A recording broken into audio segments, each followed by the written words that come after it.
ស្ពៃក្តោបសម្បូរទៅដោយវីតាមីន C ហើយជាមួយនឹងសរសៃអាហារវីតាមីន C គឺជួយឲ្យប្រព័ន្ធរាងកាយរបស់យើងរឹងមាំហើយសរសៃអាហារហ្នឹងគឺជួយទៅដល់ការរំលាយអាហារហើយជួយទៅដល់ការបន្ទោបង់ផងដែរសម្រាប់ការកណ្ដាលខៀវនេះវិញជួយការពារកោសិកាពីការខូចខាតពីរ៉ាឌីកាល់សេរីហើយជួយទៅដល់ការលូតលាស់នៃសរីរាង្គកាយទាំងមូលស្ពៃខ្មៅនេះវិញគឺសម្បូរទៅដោយវីតាមីន K ហើយនិងជាតិដែកវីតាមីន K គឺជួយឲ្យឆ្អឹងរឹងមាំហើយសម្រាប់ជាតិដែកវិញគឺជួយក្នុងការផលិតនៅគ្រាប់ឈាមក្រហមជួយការពារយើងពីបញ្ហាសេកស្លាំងខ្ទឹមខ្យល់នេះវិញសម្បូរទៅដោយ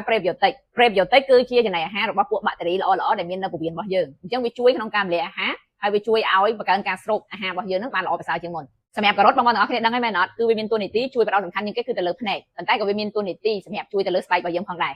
នេះខ្ញុំគ្រាន់តែរៀបរាប់ខ្លីៗពីបន្លែ5មុខឯនៅបន្លែជាច្រើនផ្សេងទៀតហើយក្នុងបន្លែ5មុខនេះក្លិនហើយនឹងរសជាតិមិនធម្មតាខ្លះក៏ល្វីងខ្លះទៀតក៏ហាងខ្លះទៀតក៏ខ្ពុលដែរមែនអត់បើសិនជាអត់ចេះធ្វើដូចខ្ញុំអញ្ចឹងណាយើងយកបន្លែទាំងអស់នេះមកធ្វើទៅកូនបើគាត់ជាគាត់ធំក្លិនហើយគាត់អត់ព្រមញ៉ាំតែម្ដងអញ្ចឹងសួរថាតើធ្វើម៉េចដើម្បីឲ្យកូនរបស់យើងគាត់អាចញ៉ាំបន្លែទាំងអស់នេះបានងាយបងប្អូនទាំងអស់គ្នាគឺបន្ថែមជាមួយនឹង Nutrigen Veggie ទៅលើអាហារប្រចាំថ្ងៃរបស់កូនៗរបស់យើងពីព្រោះថា Nutrigen Veggie នេះគឺមានផ្សំមកពីបន្លែ7មុខបូកជាមួយនឹងរ៉ែហើយវីតាមីន15មុខផ្សេងទៀតដែលបំពេញបន្ថែមនៅកង្វះខាតវីតាមីនហើយនិងរ៉ែប្រចាំថ្ងៃរបស់កូនៗរបស់យើងដែលបងប្អូនទាំងអស់គ្នាយល់ថាអត់មានពេលវេលាគ្រប់គ្រាន់ក្នុងការទៅរកបន្លែទាំងអស់ហ្នឹងដើម្បីយកមកចម្អិននៅកូនៗរបស់យើងហ្នឹងណាយកបន្ថែមជាមួយ Nutrigen Veggie ទៅយើងឲ្យគាត់ញ៉ាំមួយថ្ងៃ10មីលីលីត្រញ៉ាំបានចាប់ពីក្មេងអាយុ1ឆ្នាំឡើងទៅហើយសម្រាប់ Nutrigen Veggie នេះគឺក្មេងៗគាត់ងាយស្រួលញ៉ាំទេពីព្រោះថារសជាតិអត់ធំក្លិនខ្ពុលឬក៏ហាងឬក៏មានអារម្មណ៍ថាល្វីងដូចតែយើងញ៉ាំបន្លែពិតប្រាកដទេតែមិនមែនមានន័យថាឲ្យបងប្អូនទាំងអស់គ្នាញ៉ាំពីបន្លែខាងក្រៅទៅទេណាត្រូវតែបន្ស៊ាំកូនរបស់យើងពីការញ៉ាំបន្លែស្រស់ៗពីខាងក្រៅទៅបូកផ្សំជាមួយនឹងការបន្ថែមជាមួយនឹង Nutrigen Veggie